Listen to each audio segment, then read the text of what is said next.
Enregistre. Bon, alors, bonjour monsieur. Alors, donc, le problème ou l'avantage, j'en sais rien. Alors, celle-là, elle est tellement fatiguée qu'elle a beaucoup de jeux. Vous voyez, là, regarde. Hop. Là, il y a énormément de jeux, là, entre le piston qui vient la verrouiller et la tâche qui est sur le godet. Donc elle n'a aucun problème pour rentrer et pour s'emboîter. Le souci qu'il y a sur la vôtre, c'est que là c'est neuf. Et du coup ça force un peu à ce niveau là. Donc je vais vous montrer l'astuce, aussi bien pour déverrouiller que pour verrouiller. Quand on a un godet, que ce soit le godet de curage ou que ce soit un godet normal. Alors là, la position du godet, comme il est là, avec la lame appuyée droite comme ça, pour déverrouiller ça va très bien. Il suffit de mettre la pelle en position déverrouillage dans la cabine. Il y a le bouton qui sonne et on est en position déverrouillage. Donc le vérin commence à forcer. Il accroche un peu parce que à force de travailler, il s'est enfoncé et il s'est coincé un peu.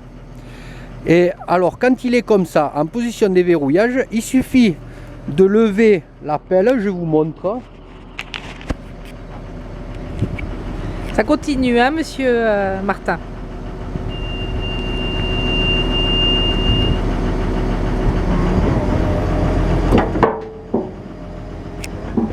Alors, il suffit de lever la pelle, de mettre en position de déverrouillage et là de mettre un coup comme ça.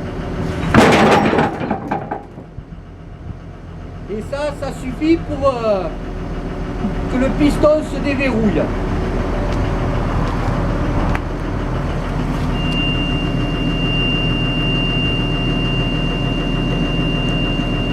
Là il est déverrouillé. Là il est déverrouillé. Alors ensuite quand on soulève, ben là le godet lui bascule et bon là si il reste comme ça, il va tomber tout seul. Mais je vais vous montrer après pour l'accrocher comment il faut faire. Bon, ça. On déverrouille, hein.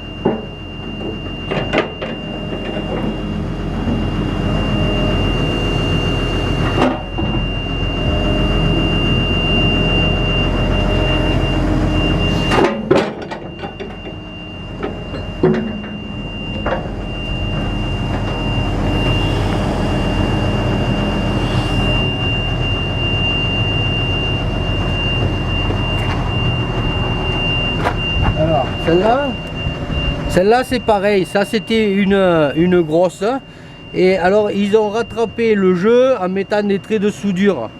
Mais l'avantage qu'il y a sur la vôtre, c'est que ici ça fait 70 pour les petits godets et ici ça fait 80 pour les gros godets. Donc ça pose pas de problème, c'est fait pour.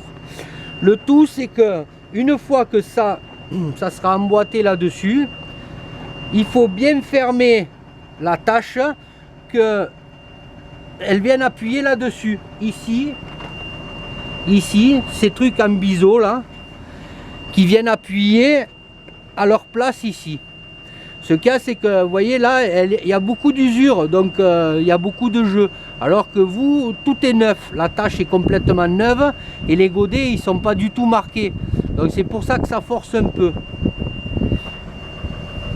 Bon, pour la remboîter. Toujours position déverrouillage ou pas? Là pour l'instant oui. On maintient la position déverrouillage.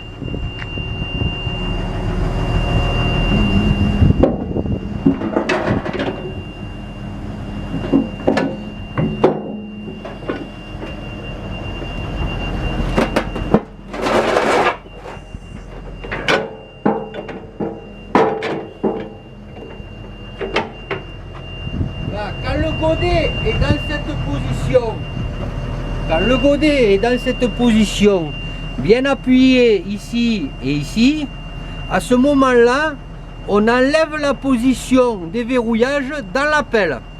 Et là, vous voyez, le piston, il va se remettre en place tout seul. Je peux rester là ou pas? Et le piston est rentré. Voilà, le piston est rentré. Alors ici, il rentre, mais alors sans me forcer, parce qu'il y a beaucoup de jeux. Vous, il va commencer à s'emboîter et il va mordre à peine un peu.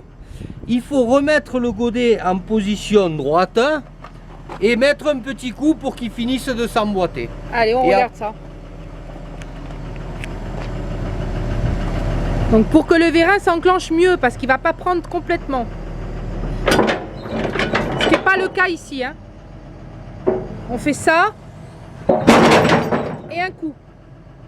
Et le vérin, il va finir de son trajet jusqu'au bout. Voilà, et là le vérin de verrouillage, il va finir d'aller jusqu'au bout. Voilà. Et après, en travaillant, il finit de se mettre en place, mais le godet ne bouge plus. Et tant que ça sera neuf, il faut attendre qu'il s'apprenne un peu de jeu, qu'il se soit bien mis en place et tout. Et après, ça se fait tout seul, les doigts dans le nez, sans me faire de trucs. Là, c'est juste parce que c'est neuf. Alors, vous aviez parlé de meuler quelque chose. Je veux dire, c'est pas la bonne idée, mais éventuellement, mettre un petit coup, soit ici sur la tâche, ou soit directement sur le biseau qui est déjà sur le godet, sur le vérin de verrouillage. Éventuellement. Mais le problème, c'est qu'après, si vous meulez, ça va faire du jeu et le jeu, il ne fera que s'accentuer. Voilà, monsieur Martin, au plaisir, merci.